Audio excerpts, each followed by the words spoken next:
अस्सलाम वालेकुम friends, welcome to C S S target.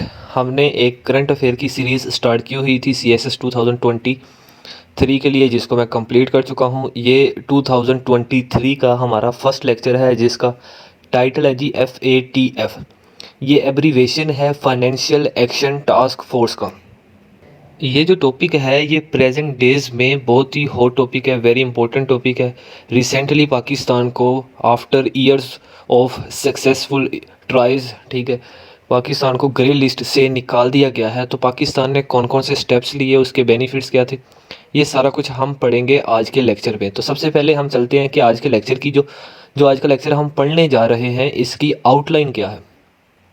तो आज के लेक्चर की जो आउटलाइन है इसमें शामिल है कि व्हाट इज़ FATF, वही फाइनेंशियल एक्शन टास्क फोर्स होता क्या है, ये कहाँ पे वाक़या है, इसके अंदर कितने कंट्रीज़ शामिल है, इसकी रिस्ट्रिक्शंस क्या है, इसकी वर्किंग क्या है, इसका फंक्शन क्या है, इसका एम क्या है, ये सारा कुछ पहली हेडिंग में ही हम पढ़ लेंगे।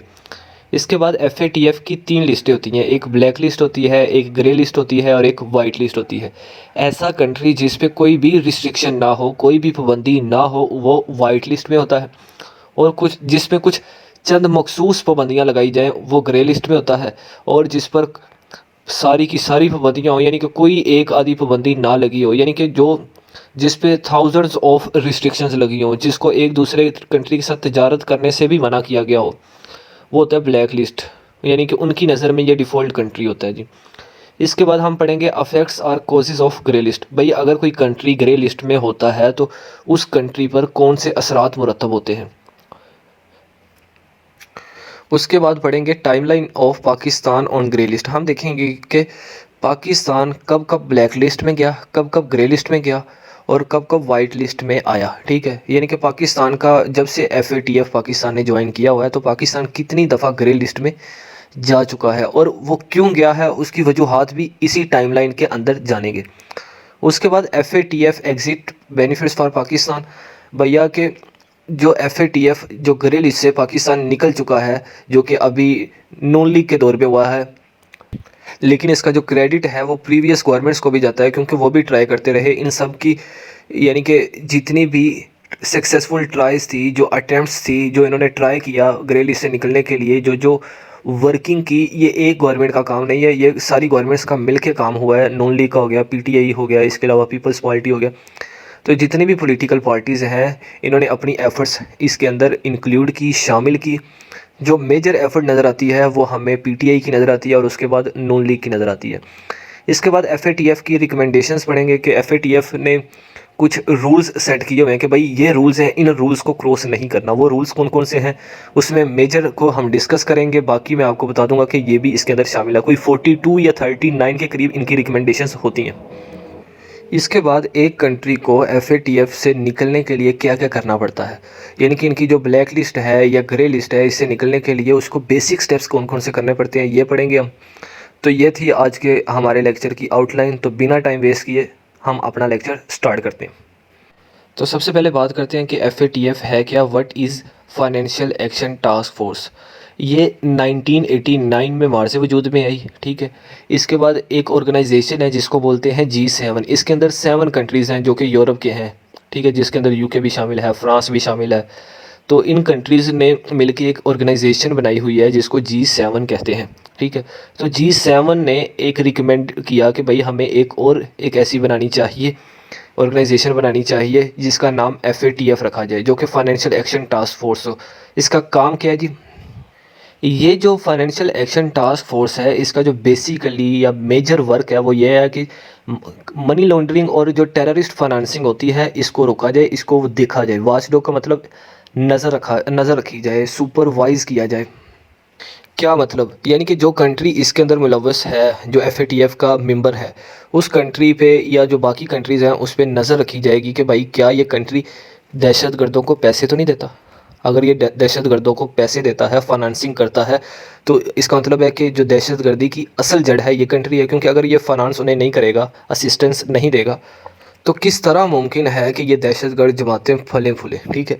भाई इनके पास पैसे आते हैं तो बैंक के थ्रू ही आते हैं। तो वो कौन से बैंक्स हैं उनको हाईलाइट किया जाएगा। हाईलाइट करने के बाद उनको रेडिकेट किया जाएगा, कि उनको ख़त्म किया जाएगा कि भाई आप इनको क्यों फाइनेंस कर रहे हो, इनको इनकी माली मदद क्यों कर रहे हो, ठीक है। इसके अलावा कुछ कंट्रीज़ के जो पॉलिटिशियंस होते हैं, टेररिस्ट पार्टीज़ होती हैं, इसके अलावा वहाँ की जो एलीट क्लास पीपल होते हैं वो मनी लॉन्ड्रिंग में शामिल होते हैं। मनी लॉन्ड्रिंग एक कंप्लीट एक अलग से टॉपिक है, इसको मैं इस स्लाइड के एंड पे थोड़ा सा एक्सप्लेन कर दूंगा कि मनी लॉन्ड्रिंग क्या होती है। मैंने आपको टेररिस्ट फाइनेंसिंग का तो एक्सप्लेन कर दिया। तो जो FATF का हेडक्वार्टर है वो पेरिस फ्रांस के अंदर है। वो देखता है कि कौन कौन से कंट्रीज़ टेररिस्ट को फाइनेंस कर रहे हैं, कौन कौन से मनी लॉन्ड्रिंग में शामिल हैं, तो वो उन पर क्या लगा देता है, रिस्ट्रिक्शंस लगा देता है, पाबंदियाँ लगा देता है। जैसा कि इस वक्त जो ईरान है वो ब्लैक लिस्ट में है, मतलब कि सबसे ज़्यादा दहशत गर्दों को, टेररिस्ट पार्टीज़ को, टेररिस्ट ऑर्गेनाइजेशंस को सबसे ज़्यादा फंडिंग जो करता है वो ईरान है, ठीक है। ये मेरे अल्फाज नहीं हैं, ये पेरिस जो फ्रांस के अंदर FATF जो बनी हुई है ऑर्गेनाइजेशन है, ये उनके वर्ड्स हैं। वो उन्होंने इसको ब्लैक लिस्ट में डाला हुआ है। वो ये क्लेम करते हैं कि भैया ये क्या करता है, टेररिस्ट को फाइनेंस करता है। इसके अलावा यहाँ पे मनी लॉन्ड्रिंग भी बहुत ज़्यादा है। अब थोड़ा सा मैं आपको बता दूं कि मनी लॉन्ड्रिंग क्या होता है। मनी लॉन्ड्रिंग ये होता है कि अगर आपने इलीगल तरीके से पैसे कमाए हैं और बाद में आप उनको डिक्लेयर कर दें कि भाई ये तो लीगल है, मतलब कि आपने ड्रग्स वगैरह सेल आउट करके पैसे कमाए हैं, नशावर अद्वियात बेचकर कमाए हैं, करप्शन से कमाए हैं, इसके अलावा बैंक से लूटे हैं, किसी के अकाउंट पे कब्ज़ा किया है, किसी की जगह पे कब्ज़ा किया है, वहाँ से पैसे कमाए हैं। तो ये सारी क्या होते हैं जी, ये पैसा कमा के आप बाद में उन्हें क्या लीगल करार दे देते हो, लीगल डिक्लेयर करवा लेते हो बैंक से। इन इजी वर्ड्स के ऐसी मनी, ऐसे पैसे जिनका कोई लीगल ओरिजिन ना हो, गलत तरीके से कमाए गए पैसे, वो मनी लॉन्ड्रिंग के अंदर आते हैं। इसका मतलब है ये मनी लॉन्ड्रिंग है, ठीक है। तो हमने फाइनेंशियल एक्शन टास्क फोर्स का जो मेन आइडियाज़ थे वो देख लिया। अब देखते हैं जो FATF लिस्ट की जो ब्लैक लिस्ट क्या है जी। ब्लैक लिस्ट ये है कि ऐसे कंट्रीज़ जो टेररिस्ट को ह्यूग फंडिंग करती है, सबसे ज़्यादा फंडिंग करते हैं, सबसे ज़्यादा दहशतगर्दी के फैलाव का ओरिजिन भी यही कंट्रीज़ है। तो फिर होता क्या है कि जो FATF है उन पर पाबंदियाँ लगा देती है। ये जो ब्लैक लिस्ट है इसके अंदर कौन कौन से कंट्रीज़ इस वक्त शामिल हैं, वो है जी नॉर्थ कोरिया, ईरान और म्यांमार। ये जो लिस्ट है ये एक फ़िक्स लिस्ट नहीं होती, ये हर साल रिवाइव की जाती है। हर साल कुछ कंट्रीज़ को इसके अंदर ऐड कर दिया जाता है और कुछ कंट्रीज़ को उनकी सिचुएशन देखते हुए निकाल दिया जाता है। तो जो कंट्रीज़ ब्लैक लिस्ट में होते हैं, ये टेररिस्ट को फंडिंग करते हैं, मनी लॉन्ड्रिंग करते हैं, तो इन पर पाबंदियाँ कौन सी होती हैं? पाबंदियाँ ये होती हैं कि ये भाई नेबर कंट्रीज़ के साथ ट्रेड नहीं कर सकते, तिजारत नहीं कर सकते, ना उनसे कोई चीज़ बाय कर सकते हैं और ना ही उन्हें कोई एक्सपोर्ट कर सकते हैं, बेच सकते हैं। मैं यहाँ पर आपको एक छोटी सी मिसाल देता हूँ जिससे आपको ये ब्लैक लिस्ट और थोड़ा सा ये जो सिनेरियो है समझ आ जाएगा। जैसे कि पाकिस्तान को जो ऑयल है ईरान से बहुत ही सस्ता मिल सकता है, लेकिन इसके बावजूद भी Pakistan Russia, America, Saudi Arabia, France in जैसे कंट्री से ऑयल इतना महंगा क्यों ख़रीदता है? तो इस सवाल का जवाब भी यही है भाई कि भाई ईरान पे लगी हुई है पाबंदी, हम उनके साथ ख़रीदो फ़रोख्त नहीं कर सकती। अगर हम उनके साथ ख़रीदो फ़रोख्त करते हैं तो जो पाबंदियाँ ईरान पर लगी हुई हैं वही पाबंदियाँ पाकिस्तान को भी फेस करनी पड़ेंगी। तो यही वजह है कि हम Russia, America, Saudi Arabia, France in जैसे ममालिक से महंगा ऑयल ख़रीदने के लिए यानी कि मजबूर हैं। हम इनसे ही ख़रीद सकते हैं, ईरान से नहीं ख़रीद सकते। ईरान पर पाबंदियाँ वो भेज नहीं सकता और हमने FATF के रूल्स को फॉलो करते हुए कि भाई ऐसा कंट्री जिस पे हमारी पाबंदियाँ हो, आप उनके साथ ख़रीदो फ़रोख्त नहीं करोगे। अब सवाल ये पैदा होता है कि भाई पाकिस्तान पाबंदियों को ना देखे, ठीक है, ब्लैक लिस्ट में चला जाए, कोई मसला नहीं, ईरान से सस्ता ऑयल तो मिलेगा। तो ऐसा होना चाहिए, यानी कि कुछ लोगों का जहन ये है कि वो ओपिनियन अपना ये देते हैं। तो उनके ओपिनियन का मैं आंसर ये दूंगा कि ठीक है भैया, आपकी बात मान ली जाए कि पाकिस्तान उन पाबंदियों को छोड़े, इधर ईरान से सस्ता ऑयल ले, गैस ले, अपनी जो नीड्स हैं वो पूरी करे। क्या पाकिस्तान की नीड्स गैस और ऑयल ही हैं? इसके अलावा पाकिस्तान की जो नीड्स हैं फ्रूट नहीं है, स्टील नहीं है, आयरन नहीं है, गोल्ड नहीं है, तो ये बाकी जो चीज़ें हैं ये सारी की सारी ईरान तो नहीं प्रोवाइड कर सकता, जो कि बाकी कंट्रीज़ प्रोवाइड करेंगे। तो उनसे ख़रीदने के लिए हमें FATF की वाइट लिस्ट में शामिल होना लाजमी है। दूसरा मैं जवाब ये दूंगा उसके ओपिनियन का जो उसने क्वेश्चन किया है कि पाकिस्तान को चला जाना चाहिए ब्लैक लिस्ट में, चलो ईरान से सस्ता ऑयल और गैस तो आएगा। तो उसका जवाब ये है कि जो हमें फ़ॉरेन एड आ रही होती है, जो कि हमें वर्ल्ड बैंक की तरफ से आ रही होती है या IMF की तरफ से आ रही होती है या अमेरिका या दीगर कंट्री से आ रही होती है, तो वो फिर फाइनेंसिंग नहीं करते, वो हमें एड नहीं देते, वो हमारी माली मदद नहीं करते अगर हम FATF की ब्लैक लिस्ट में होंगे। तो मैंने काफ़ी डिटेल से ब्लैक लिस्ट बता दिया। इसी तरह एक ग्रे लिस्ट भी होती है। ग्रे लिस्ट का मतलब है कि ऐसा कंट्री कि जो कि टेरर को फाइनेंसिंग करता है, मनी लॉन्ड्रिंग करता है, लेकिन उसका जो ये मामलात हैं वो थोड़े से ब्लैक लिस्ट वाली कंट्री से कम है, या ऐसा कह लें कि उस कंट्री के अंदर चंद केसेस ऐसे पाए जाते हैं ये टेररिस्ट को फाइनेंस करना या मनी लॉन्ड्रिंग करना। तो इस पे जो FATF है, जो फाइनेंशियल एक्शन टास्क फोर्स है, वो इस पर पाबंदियाँ लगाती है, लेकिन ज़्यादा पाबंदियाँ नहीं लगाती, चंद मखसूस पाबंदियाँ लगाती है कि भाई आप ये नहीं कर सकते, ये नहीं कर सकते और ये नहीं कर सकते। यहाँ पे लिखा हुआ है जी, ये जो 23 कंट्रीज़ हैं पाकिस्तान को शामिल करके ये ग्रे लिस्ट में शामिल थे। अभी मैंने करंट सिनेरियो शामिल नहीं किया, ठीक है। आपको इसी लेक्चर के लास्ट में करंट सिनेरियो भी बताऊंगा। पाकिस्तान के ग्रे लिस्ट से निकलने से पहले ये 23 कंट्री जो कि अभी भी मौजूदा ग्रे लिस्ट के अंदर शामिल हैं, जिनके नेम्स आपको सामने दिखाई दे रहे होंगे। पहला कंट्री अल्बानिया है, अल्बानिया से लेके यमन तक ये सारे के सारे कंट्रीज़ इस वक्त ग्रे लिस्ट में शामिल है, जिसमें तुर्की है, UAE है, सीरिया है, सूडान है।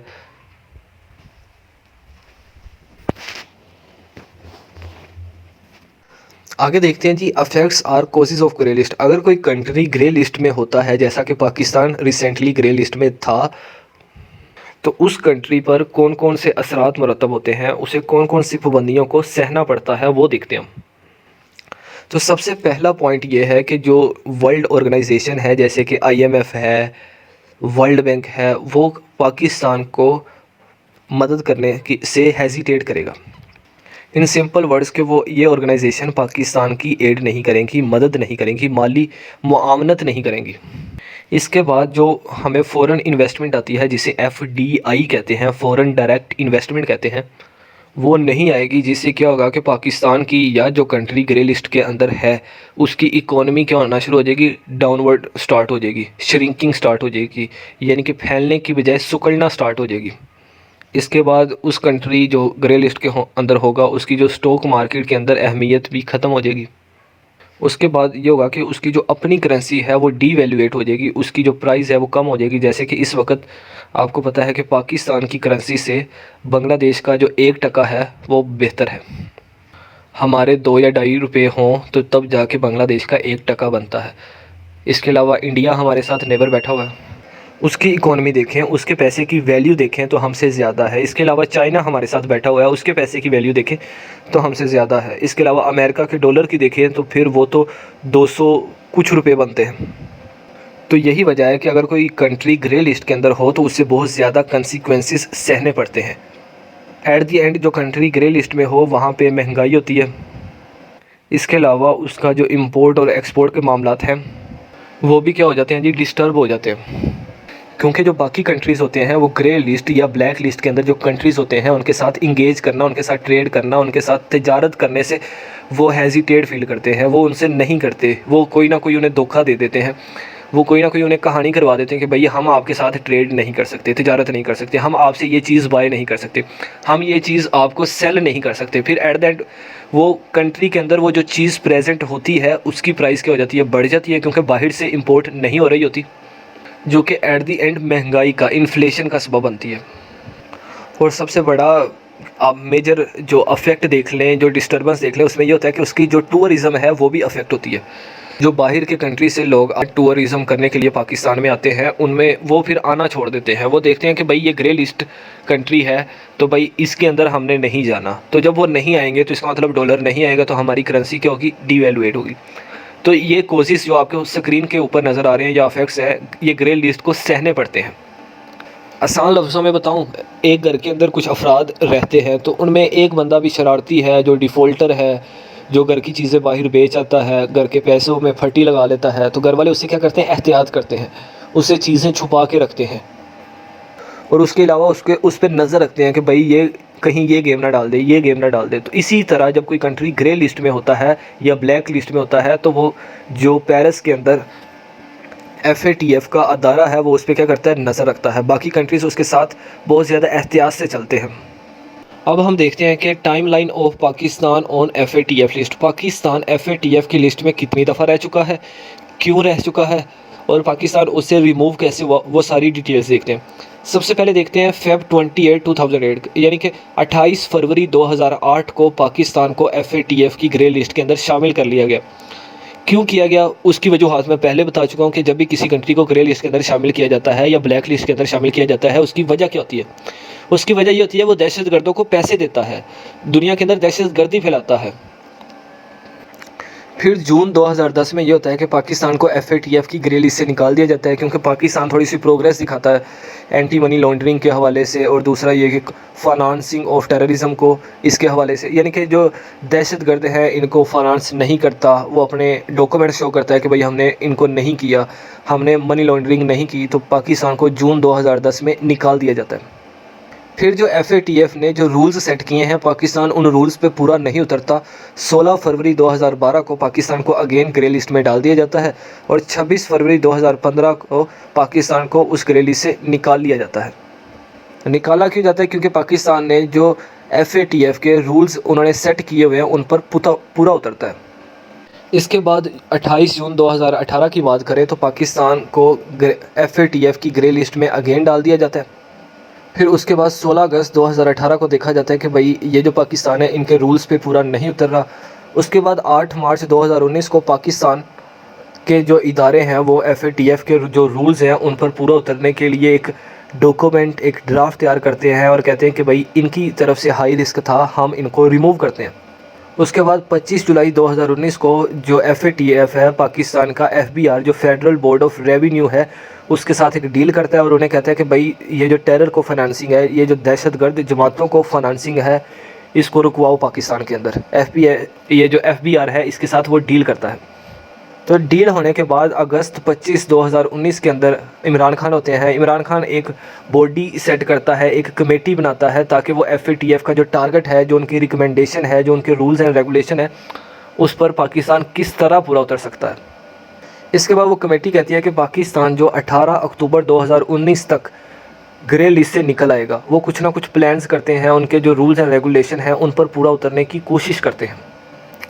उसके बाद 29 अक्टूबर 2019 को पाकिस्तान का जो इंटीरियर मिनिस्ट्री है उसके अंदर एक FATF का एक सेल बिठा दिया जाता है, यानी कि पाकिस्तान के अंदर जो इंटीरियर मिनिस्ट्री में एक FATF का सेल बिठा दिया जाता है कि वो देखे कि FATF का जो एक्शन है, जो प्लान है, जो रूल्स एंड रेगुलेशन है, क्या वो इम्प्लीमेंट हुई है या नहीं है, यानी कि ये चेक करने के लिए होता है। ये सारी कोशिशें करने के बावजूद Feb 21 यानी कि 21 फरवरी 2020 तक देखा जाता है पाकिस्तान स्टिल क्या होता है जी, ग्रे लिस्ट के अंदर ही शामिल होता है। इसके बाद 24 जून 2020 की बात करें तो पाकिस्तान FATF को अपना एक ड्राफ्ट, एक डॉक्यूमेंट प्रेजेंट करता है, दिखाता है, लेकिन वो उसको क्या कर देते हैं, रिजेक्ट कर देते हैं। इसके बाद पाकिस्तान के अंदर पहली खुशखबरी आती है कि 6 अक्टूबर 2020 को पाकिस्तान की जो सिक्योरिटी और एक्सचेंज कमीशन है वो FATF की सारी कंडीशंस पे पूरा उतरती है। यानी कि पाकिस्तान के अंदर वो तमाम अदारे जो कि मनी लॉन्ड्रिंग का सबब बनते हैं या वो तमाम अदारे जो कि दहशतगर्दों को फाइनेंसिंग करते हैं, उन सब का FATF की कंडीशंस पे पूरा उतरना लाजमी होता है। तो पाकिस्तान की जो सिक्योरिटी और एक्सचेंज कमीशन है ये FATF की कंडीशंस पे पूरा उतरती है। तो कहती है कि भाई हमने पूरा उतर लिया है, अब आप बाकी अदारों को देखें जो पाकिस्तान के अंदर काम कर रहे हैं। फिर 23 अक्टूबर 2020 को जब पाकिस्तान FATF की जितने भी रूल्स एंड रेगुलेशंस होते हैं, जो कि 21 पॉइंट्स, उन्होंने एक फार्मूला बताया होता है कि भाई आपने इन 21 पॉइंट्स पे पूरा उतरना है। वैसे इनके पॉइंट्स 39 या 42 के करीब हैं। उन्होंने जो हमें रिकमेंडेशंस दी होती हैं 21 पॉइंट्स की, हम उन पे पूरा उतरने के बावजूद भी वो हमें ग्रे लिस्ट से नहीं निकालते FATF वाले। इसके बाद 19 नवंबर 2020 को जो जमातुद दावा के चीफ़ हैं जिनका नाम हाफिज़ सईद है, जो कि इंडिया बहुत ज़्यादा चीखता है इसके नाम से, इन पर इल्ज़ाम लगाया जाता है कि भाई आपने दहशतगर्दों को क्या करते हैं, आप फाइनेंस करते हैं, और इन्हें इस हवाले से 5 साल यानी कि 5.5 साल की जेल हो जाती है। इसके बाद 8 जनवरी 2021 को पाकिस्तान का जो स्टेट बैंक ऑफ पाकिस्तान है वो इनके एंटी मनी लॉन्ड्रिंग के जो एक्ट्स हैं उनके अंदर तरमीम करता है, अमेंडमेंट करता है, ताकि FATF की डिमांड पर पूरा उतरा जाए। फिर उसके बाद 8 जनवरी 2021 में उसमें क्या होता है कि ये पाकिस्तान के अंदर एक और दहशतगर्द जमात है जिसका नाम है जी लश्कर-ए-तैयबा, जो कि अहले तशी के ख़िलाफ़ बनाई गई है या सहाबा के दुश्मन के ख़िलाफ़ बनाई गई थी। इन पर भी यही इल्ज़ाम लगाया जाता है कि भाई आप क्या करते हो, दहशतगर्द जमातों को पैसे देते हो, तो इन्हें भी 5 साल की जेल हो जाती है। इसके बाद 25 फरवरी 2021 की बात करें तो पाकिस्तान FATF की ग्रे लिस्ट में अभी भी शामिल है। वो कहते हैं कि आपने जो हमारे पॉइंट्स हैं, जो रूल्स एंड रेगुलेशन हैं, इस पर आप पूरा नहीं उतरे। इसके बाद 19 मई 2021 की बात करें तो जो FIA है, जो पाकिस्तान के अंदर फेडरल इन्वेस्टिगेशन एजेंसी है, उसका एक स्क्वाड बनाया जाता है, उसके अंदर एक नया सेल बनाया जाता है, एक नई कमेटी बनाई जाती है ताकि पाकिस्तान के अंदर जो मनी लॉन्ड्रिंग है उसको रोका जा सके। इसके बाद 25 जून 2021 की बात करें तो पाकिस्तान FATF के सारे रूल्स एंड रेगुलेशंस पे पूरा उतरता है, लेकिन सिर्फ एक पॉइंट रह जाता है।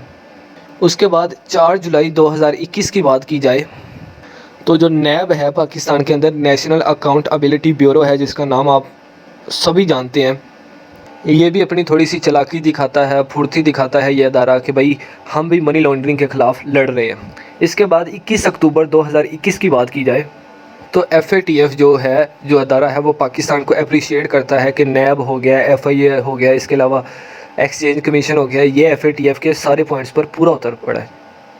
उसके बाद 4 मार्च 2022 की बात की जाए तो FATF पाकिस्तान से ये डिमांड करता है कि भाई आपकी जो फाइनेंशियल सिस्टम है, इसके अंदर जो डेफिशिएंसीज पाई जाती हैं, जैसे कि आपने देखा होगा कि नून लीग कहती है नवाज शरीफ के अकाउंट में ये पैसे पता नहीं कहाँ से आ गए, किसी चौकीदार के अकाउंट से डलवाए जाते हैं, कभी जरदारी के चौकीदार से या उनका PA जो है उनके अकाउंट में पैसे आ जाते हैं, कहाँ से आते हैं वो कहते हैं हमें नहीं पता ये कैसे आ गए हैं।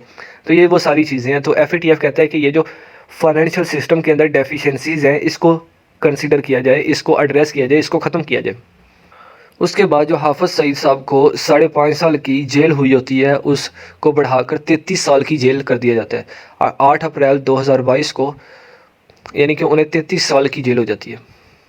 फिर ये सारे काम करने के बाद पाकिस्तान को एट द एंड खुशखबरी सुनने को मिलती है। 14 जून से लेकर 17 जून तक 2022 के पाकिस्तान ने FATF के जो उन्होंने एक फार्मूला दिया था, जो उन्होंने रूल्स एंड रेगुलेशंस दिए थे, जो उन्होंने 34 एक्शन आइटम्स बताई थी, पाकिस्तान उन पे पूरा उतरता है। पाकिस्तान को लिहाजा FATF की ग्रे लिस्ट से बाहर निकाल दिया गया जी। तो इसके अंदर आप देखें, कंट्रीब्यूशन देखें तो 2016 के बाद PTI और नून लीग, इन दो गवर्नमेंट की मेजर कंट्रीब्यूशन है पाकिस्तान को FATF की ग्रे लिस्ट से निकालने के में। हमने टाइमलाइन देख ली। इसके बाद FATF exit benefits for Pakistan. अच्छा, पाकिस्तान जो ग्रे लिस्ट से बाहर आ गया है तो इसके पाकिस्तान को इससे क्या क्या फ़ायदे हासिल होंगे वो देखते हैं। तो इससे पाकिस्तान की क्या हुई कि जो इकोनॉमिक बेनिफिट्स पाकिस्तान को मिले, पाकिस्तान को रशिया से जो ऑयल मिलना शुरू हो गया। इसके अलावा पाकिस्तान के अंदर जो फॉरेन डायरेक्ट इन्वेस्टमेंट है उसको वो रिवाइव होगी, वो दोबारा से जो फॉरेन इन्वेस्टर है वो पाकिस्तान के अंदर इन्वेस्ट करेंगे। हमें आपको पता है कि फ़्लड के बाद कितनी ज़्यादा अमदाद मिली पाकिस्तान को फ़ॉरेन कंट्री से, ताकि पाकिस्तान की जो हालत खस्ता हो चुकी थी फ़्लड की वजह से वो बेहतर बनाई जा सके। इसके बाद पाकिस्तान को इंटरनेशनल मार्केट्स और इंटरनेशनल कम्युनिटी के अंदर एक स्ट्रेंथन मिली, एक ताकत मिली, एक पोजीशन मिली। इसके बाद जो फ़ॉरेन या वर्ल्ड ऑर्गेनाइजेशन है, बिलखुसूस वर्ल्ड बैंक और IMF, इनकी तरफ से हमें बहुत ज़्यादा एड मिली जैसे ही हमने FATF की जो लिस्ट है उस पर पूरा उतरे। तो पाकिस्तान को ये वो तमाम बेनिफिट्स मिले ग्रे लिस्ट से निकलने के बाद। इसके बाद FATF की रिकमेंडेशंस देख लेते हैं। FATF कंट्री से क्या चाहता है वो देखते हैं जी। FATF ये चाहता है, या उसका एम ये है, या उसका फंक्शन ये है, उसके जो पॉइंट्स फार्मूला है, जो उनके रूल्स एंड रेगुलेशंस हैं, उनमें क्या क्या चीज़ें शामिल हैं वो देखते हैं। सबसे पहले FATF की डिमांड ये है कि भाई जो टेररिस्ट को फाइनेंस किया जाता है, दहशतगर्द जमातों को जो पैसे दिए जाते हैं या उनकी माली मुआवनत की जाती है, उसकी सुपरविजन होनी चाहिए, आइडेंटिफिकेशन होनी चाहिए और उसको रिमूव किया जाना चाहिए। मतलब कि ऐसे जो बंदे करते हैं वो हमारे हवाले करें, हम उन्हें सज़ाएँ सुनाएंगे। और जितने भी कंट्रीज़ इसके अंदर शामिल हैं उनको क्या करना चाहिए जी, उनको मनी लॉन्ड्रिंग से और टेररिस्ट फाइनेंसिंग से छुटकारा पाना चाहिए या उनको आज़ाद होना चाहिए। उसका एम यही है कि जो दहशतगर्द जमातें हैं दुनिया के अंदर ख़त्म हो जाए, मनी लॉन्ड्रिंग वाला जो कॉन्सेप्ट है ये ख़त्म हो जाए, करप्शन जो है वो ख़त्म हो जाए। इसीलिए जो FATF है वो बड़ी गहरी नज़र रखता है कि भाई इस बैंक से ये इतने ज़्यादा पैसे निकले हैं तो कहाँ गए। अगर आप बैंक में काम करते हैं तो आपको पता होगा, अगर नहीं भी करते तो मैं आपको बता देता हूँ कि अगर कोई एंट्री बड़ी हो तो उस एंट्री की सुपरविजन होती है बैक एंड पे, जो कि उस बंदे को नहीं पता होता।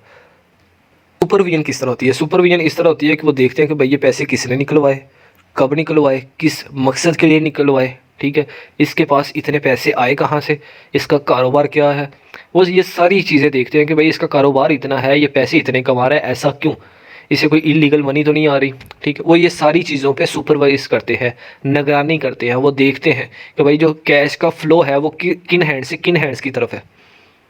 अगर कोई कंट्री इसके अंदर मुलव्वस पाया जाता है तो वो उस पर क्या करते हैं, पाबंदियाँ लगा देते हैं। हमारे आज के लेक्चर की जो लास्ट स्लाइड है वो है जी basic steps should be taken.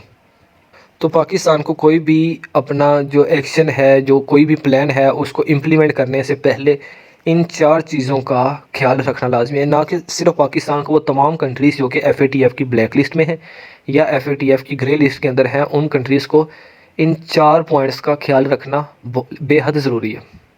सबसे पहले उस कंट्री के अंदर वो इंस्टीट्यूशंस जिनके अंदर पैसा पाया जाता है, जैसे कि बिलखुसूस बैंक्स हैं।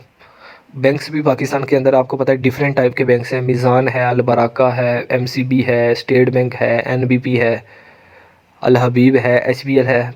तो ये वो सारे इंस्टीट्यूशंस हैं जिनको हम फाइनेंशियल इंस्टीट्यूशंस बोलते हैं। तो इनकी एक्टिविटीज़ पे नज़र रखनी चाहिए पाकिस्तान को, या जो कंट्रीज़ ग्रे लिस्ट या ब्लैक लिस्ट के अंदर हैं, कि भाई ये जो बैंक्स हैं या जो फाइनेंशियल इंस्टीट्यूशंस हैं, ये इनका जो फ़्लो ऑफ मनी है वो क्या है। अगर कोई आपको इलीगल एक्टिविटीज़ इनके अंदर दिखाई देती हैं तो इन पर पाबंदियाँ लगानी चाहिए ताकि मनी लॉन्ड्रिंग को कंट्रोल किया जा सके। इसके बाद जो फेडरल गवर्नमेंट होती है उसका जो प्रोविंशियल गवर्नमेंट होती है उसके साथ जो लिंक है वो अच्छा होना चाहिए। आपको पता है कई दफ़ा फेडरल गवर्नमेंट ऑर्डर देती है तो आगे से जो प्रोविंशियल गवर्नमेंट है वो उसको रिजेक्ट कर देती है। जैसे कि रिसेंटली हुआ SNC पे। SNC आपको पता है कि जो पाकिस्तान की जो फेडरल गवर्नमेंट है वो चाहती थी कि पाकिस्तान पूरे के अंदर एक तरह का ही निसाब पढ़ाया जाए, लेकिन जो सिंध की गवर्नमेंट है उसने रिजेक्ट कर दिया। वो कहते हैं हम अपना ही कोई जो हमारा निसाब है, जो सिलेबस है, वो हम अपना ही पढ़ाएंगे, आपने जो बताया हुआ है वो नहीं पढ़ाएंगे। अगर जो प्रोविंस की, सूबे की गवर्नमेंट और जो वफाकी गवर्नमेंट है, इसके अंदर इनके आपस में अच्छा लिंकेज होगा, इनका रिलेशनशिप अच्छा होगा, तो वो दोनों मिलके ये जो सस्पिशियस एक्टिविटीज़ हैं, जो इलीगल एक्टिविटीज़ हैं, जो इलीगल मनी है या टेररिस्ट फाइनेंसिंग है, उसको ईज़िली रोका जा सकता है। इसके बाद जो मनी की ट्रांसपोर्टेशन होनी चाहिए वो थ्रू बैंक होनी चाहिए। लेकिन होता ये है कि हमारा जो अफ़गान बॉर्डर है और जो ईरान बॉर्डर है, तो वहाँ से लोग यहाँ पे आ जाते हैं और यहाँ से लोग वहाँ पे चले जाते हैं। तो यहाँ पे जो पैसों का लेन देन होता है या जो डॉलर का लेन देन होता है वो थ्रू बैंक्स नहीं होता। अगर थ्रू बैंक्स हों तो उन पर प्रॉपर टैक्स लगता है। टैक्स कटने के बाद गवर्नमेंट को कुछ बेनिफिट्स मिलते हैं, उसके बाद लोगों के हाथों में पैसे आते हैं। जैसे कि बाहर की कंट्री अगर आप कोई आपका अजीज़ रहता है तो वो जो पैसे भेजता है उसको हम बोलते हैं रेमिटेंस। इसके बाद जो इलीगल एक्टिविटीज़ के अंदर पाए जाते हैं, जो यूनाइटेड नेशन सिक्योरिटी काउंसिल का जो रेजोल्यूशन है 1267 और 1373, इसमें जो यूनाइटेड नेशन है उसने कुछ पार्टीज़ को, कुछ ऑर्गेनाइजेशन को हाईलाइट किया हुआ है कि भाई ये दहशतगर्द जमाते हैं, तो पाकिस्तान को उनके साथ लेन देन ख़त्म करने होंगे। तब जाके पाकिस्तान ये फाइनेंशियल एक्शन जो टास्क फोर्स है इसकी जो रूल्स एंड रेगुलेशंस है इस पर भी पूरा उतरेगा। और दूसरा ये कि पाकिस्तान के अंदर मनी लॉन्ड्रिंग ख़त्म होगी, पाकिस्तान के अंदर इलीगल जो टेररिज्म को फाइनेंस या फंडिंग की जाती है वो ख़त्म होगी, पाकिस्तान के अपने ही इश्यूज सॉल्व होंगे।